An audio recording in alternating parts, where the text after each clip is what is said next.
أعوذ بالله من الشيطان الرجيم بسم الله الرحمن الرحيم قل يا أيها الكافرون لا أعبد ما تعبدون ولا أنتم عابدون ما أعبد ولا أنا عابد ما عبدتم ولا أنتم عابدون ما أعبد لكم دينكم ولي دين صدق اللہ العظیم.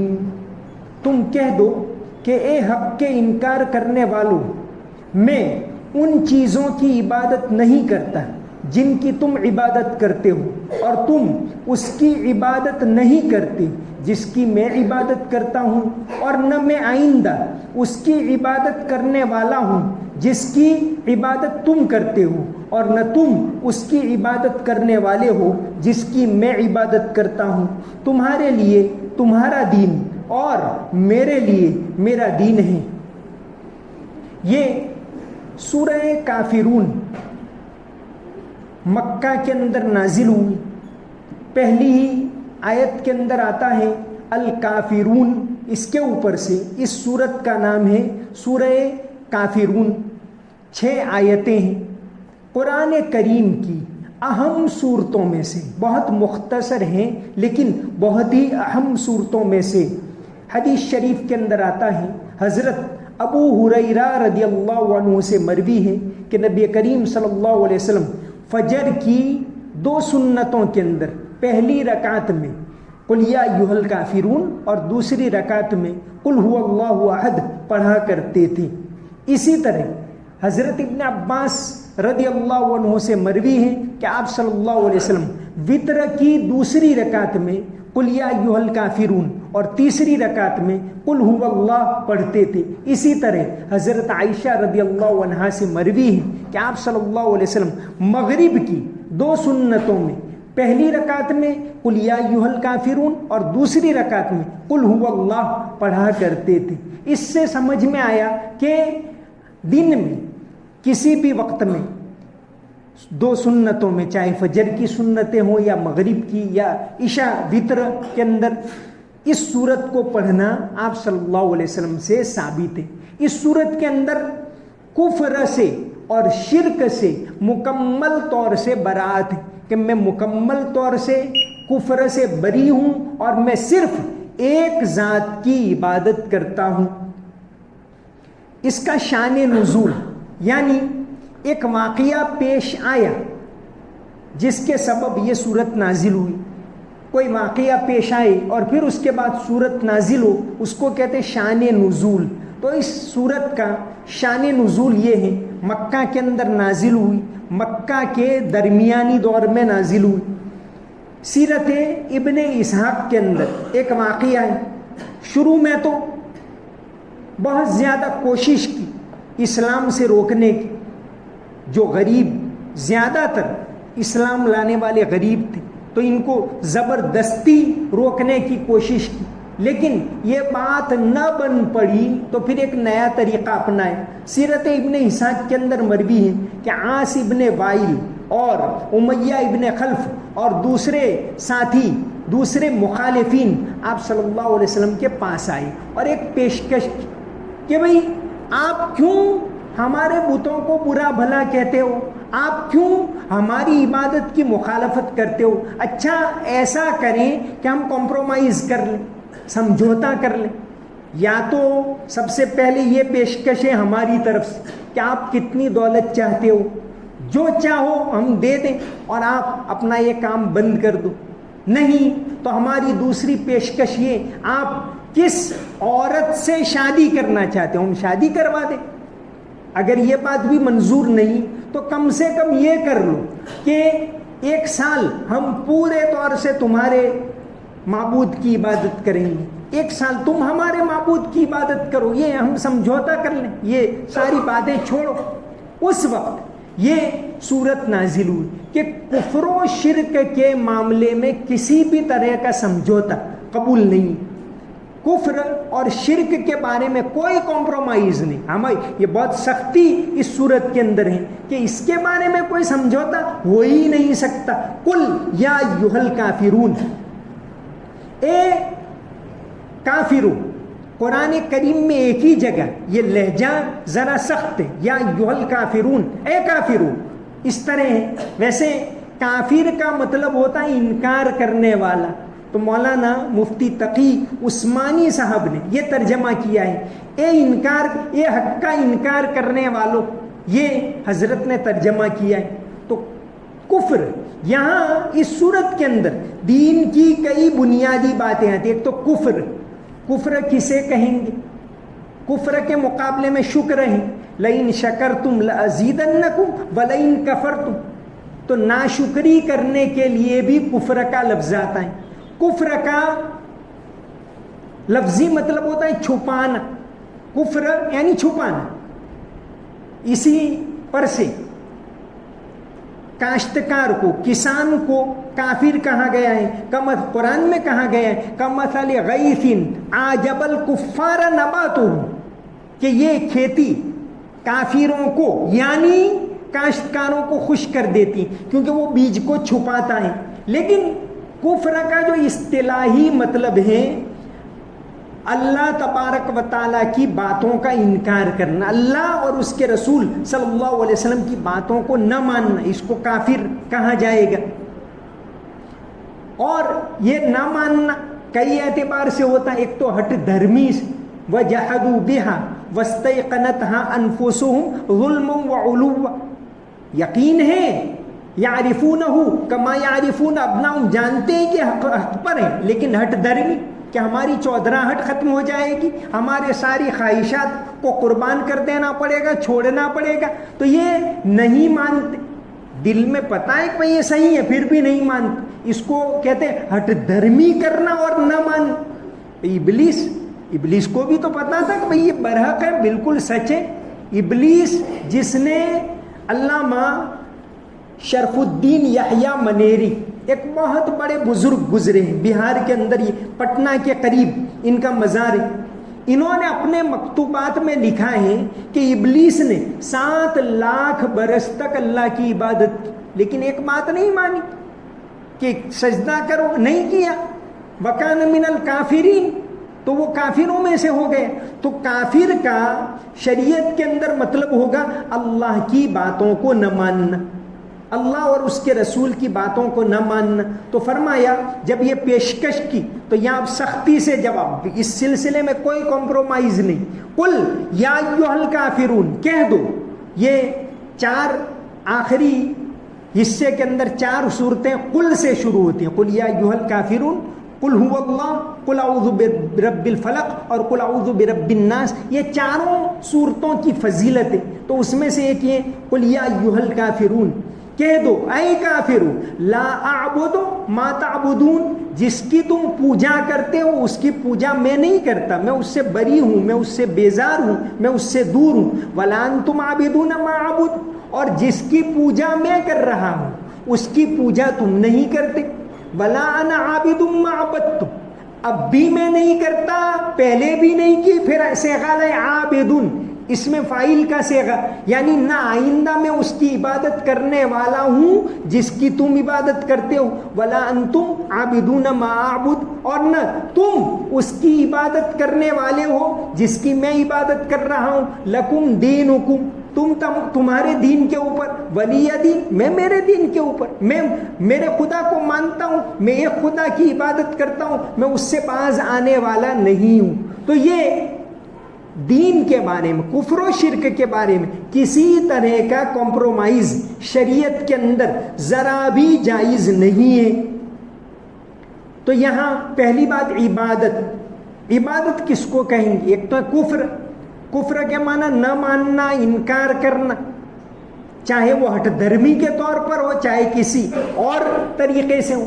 دوسرا لفظ آیا ہے عبادت، عبادت کس کو کہیں گے؟ عبادت کا مطلب ایک تو ہوتا ہے جھک جانا، تذلل یعنی جھک جانا۔ مدارج السالکین کے اندر علامہ ابن قیم نے عبادت کی بہت اچھی تعریف کی۔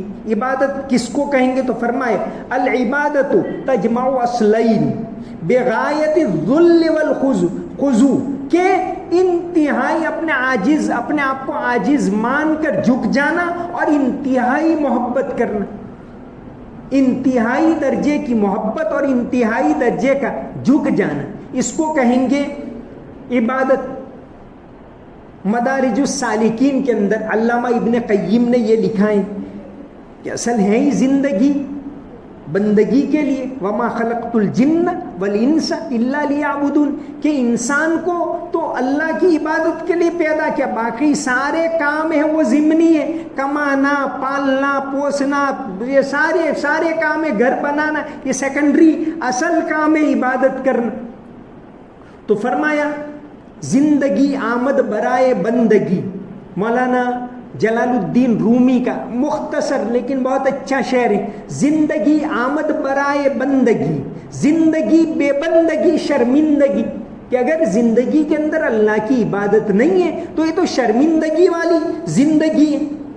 تو انتہائی محبت کرتے ہوئے اعلیٰ درجے سے جھک جانا، اس کو کہتے ہیں عبادت، جس کو کہ بھئی گلشن میں رنگ تیرا، ہر گل میں تیری بو ہے، ہر سمت تیرا جلوہ، ہر شے میں تو ہی تو ہے، ہر چیز میں اللہ کی ذات نظر آئی، اس کو کہیں گے عبادت۔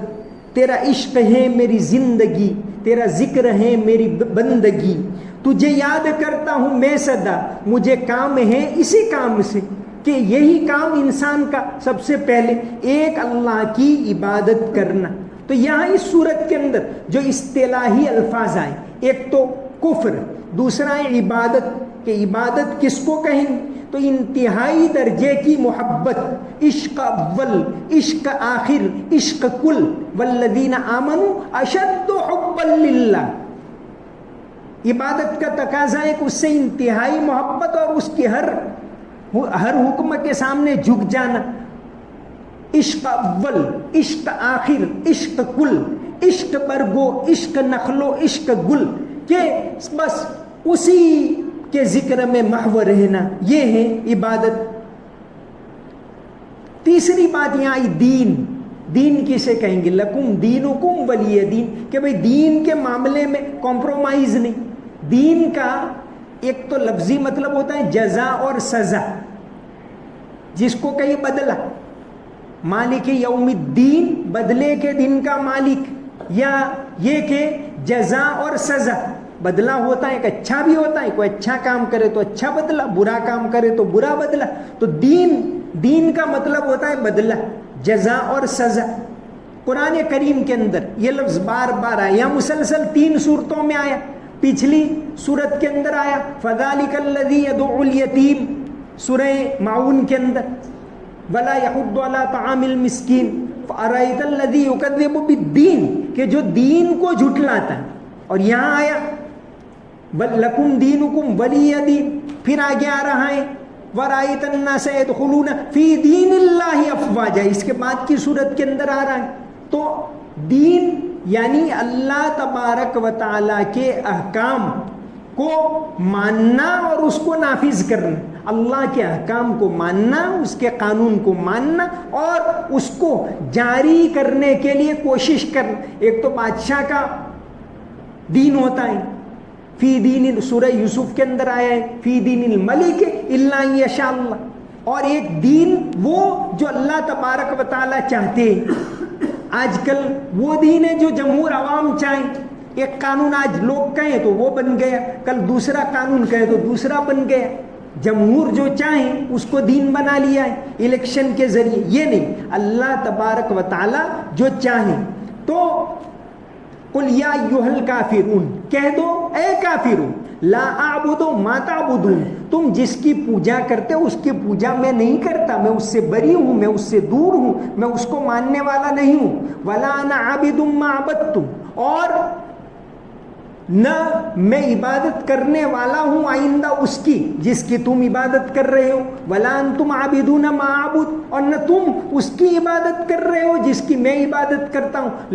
لکم دینکم، تمہارے لیے تمہارا دین، میرے لیے میرا دین، میں اپنے دین کے اوپر قائم رہوں گا، اپنے دین کے اوپر جمع رہوں گا۔ ہاں، اس کے علاوہ کاموں میں، دنیاوی کاموں میں کافروں کے ساتھ معاملہ کرنا، برتاؤ کرنا، انصاف کرنا، یہ تو شریعت کا تقاضا ہے. لیکن کفر و شرک کے معاملے میں کسی بھی طرح کا سمجھوتا بالکل جائز نہیں کہ بھئی چلو ٹھیک ہے زمانہ ایسا ہے مان لیتے. کفر و شرک کے معاملے میں ماننے کی کوئی بات نہیں ہوگی. دوسری چیزوں میں ٹھیک ہے کہ اگر مان لیا، بلکہ انصاف کرنے کو کہا گیا ہے کہ غیر مسلم ہے.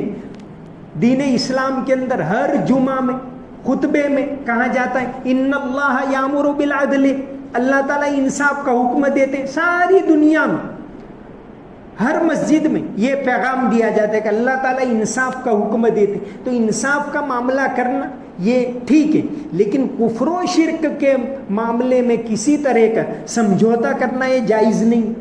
اور معاملہ جیسے نبی کریم صلی اللہ علیہ وسلم نے نبوت سے پہلے مکہ کے اندر ایک معاہدہ کیا تھا، حلف الفضول. یہ تفسیر ابن کثیر نے بھی لکھا ہے اور سیرت کی بہت ساری کتابوں کے اندر ہے کہ ایک معاملہ پیش آیا. یمن کے قبیلے کا، زید قبیلے کا ایک آدمی آیا، اس کے ساتھ نا انصافی ہوئی. عاص بن وائل نے مال خریدا اور پھر رقم ادا نہیں کی.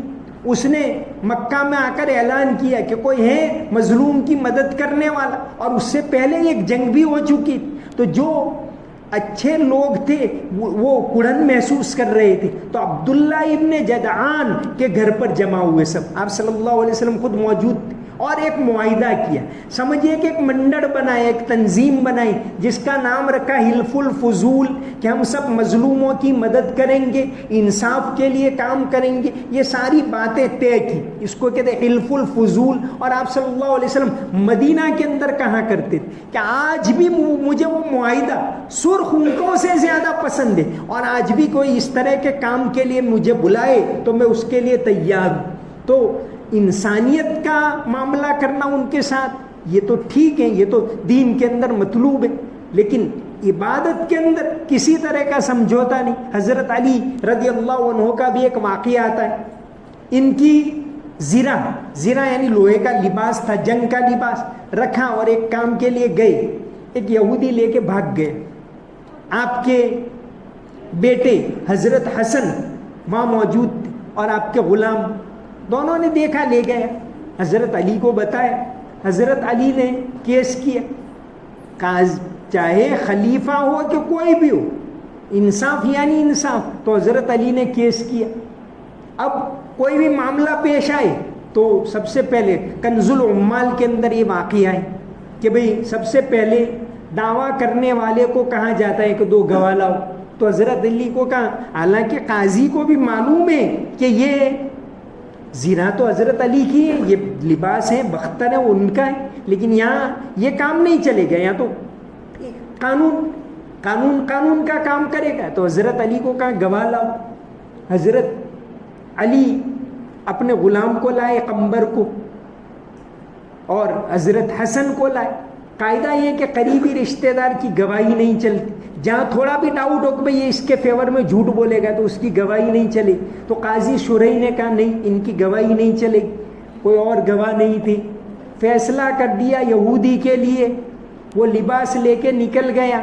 باہر جا کے حضرت علی کو کہا کہ بھئی ہے تو تمہارا ہی، میں تو جانچ پڑتال کر رہا تھا کہ بھئی تمہارا انصاف کیسا ہے، لو یہ واپس لے لو. حضرت علی نے کہا تم لے لو. تو یہ انصاف کے معاملے میں تو ذرا بھی آگے پیچھے نہیں ہوگا. ہاں رہی دین کفر و شرک کے، ہمارا ملک ہے، ہمارا ماحول ہے، ہمارے ملک کے اندر تو خاص طور سے اس سلسلے میں کہ بھئی کیا چل رہا ہے، کہاں بہت سے مقامات پر ایسا ہوتا ہے کہ بھئی اسکولوں میں کئی مقامات پر کفر و شرک کے الفاظ بولتے، ہمیں پتہ بھی نہیں ہوتا. ایسا ماحول بنایا جاتا ہے، ایسے الفاظ بلوائے جاتے. تو اس سلسلے میں چوکنا رہنا. بہت سی جگہوں پر جاتے ہیں، کہیں بت رکھے ہوئے ہیں اور پھر بچوں کے ذہن پر وہ اثر کرتا ہے. تو اس سلسلے کے اندر چوکنا رہنا بہت زیادہ ضروری ہوتا ہے. تو یہ سورہ کافرون، قل یا ایھا الکافرون، اس بات کو بتاتی ہے کہ کفر سے مکمل بیزاری کا اظہار کرنا، ایک اللہ کی ایک اللہ کی ہی عبادت کرنا، اسی کے احکام کو ماننا، یہ اس سورت کا پیغام ہے۔ بڑی اہم سورت ہے۔ نبی کریم صلی اللہ علیہ وسلم فجر کی سنتوں میں پہلی رکعت میں، مغرب کی سنتوں میں پہلی رکعت میں اور وتر میں دوسری رکعت کے اندر عام طور سے، ہمیشہ نہیں، عام طور سے زیادہ تر اس کو پڑھا کرتے تھے۔ تو اس سورت کو پڑھنا بھی چاہیے، چونکہ اس میں زبانی کفر و شرک سے بیزاری کا اظہار ہے۔ یہ بڑی اہم صورت ہے۔ اللہ تبارک و تعالیٰ کفر اور شرک سے ہم تمام کی حفاظت فرمائے۔ وما علینا الا البلاغ المبین۔ اللهم صل على محمد وعلى ال محمد وبارك وسلم. ربنا آتنا في الدنيا حسنة وفي الآخرة حسنة وقنا عذاب النار. رب اغفر وارحم وأنت خير الراحمين. اللهم إنك عفو تحب العفو فاعف عنا. اللهم ربنا هب لنا من أزواجنا وذرياتنا قرة أعين واجعلنا للمتقين إماما. یا اللہ ہمارے گناہوں کو معاف فرما، ہماری غلطیوں کو معاف فرما۔ یا اللہ کفر و شرک خطرناک بیماریاں ہیں، ان سے ہماری حفاظت فرما۔ توحید کے اوپر جمے رہنے کی توفیق عطا فرما، مرتے دم تک کلمہ اسلام کے اوپر جمے رہنے کی توفیق عطا فرما۔ یا اللہ ہر طرح کے کفر و شرک سے ہماری حفاظت فرما، ہمارے اولاد کی حفاظت فرما۔ یا اللہ تمام مسلمانوں کی حفاظت فرما۔ یا اللہ تمام کو دین کے اوپر جمے رہنے کی توفیق عطا فرما، دین کی دعوت کو عام کرنے کی توفیق عطا فرما، قرآن کے پیغام کو سمجھنے کی توفیق عطا فرما، اس پر عمل کرنے کی توفیق عطا فرما۔ یا اللہ رمضان کا بابرکت مہینہ ختم ہونے کے قریب ہیں۔ یا اللہ آخری دنوں کے اندر تو بے شمار لوگوں کی مغفرت کرتا ہے، ہم تمام کی مغفرت فرما۔ یا اللہ ہمیں معاف فرما۔ یا اللہ رمضان کی قدر کرنے میں جو کوتاہی رہ گئی اپنے فضل و کرم سے معاف فرما۔ یا اللہ جتنے گھنٹے باقی ہیں ان کی قدر کرنے کی توفیق عطا فرما، صرف اور صرف تیری عبادت کرنے کی توفیق عطا فرما۔ اللہم صلی علی محمد وعلی ال محمد وبارک وسلم۔ سمعنا واطعنا غفرانک ربنا والیک المصیر برحمتک یا ارحم الراحمین۔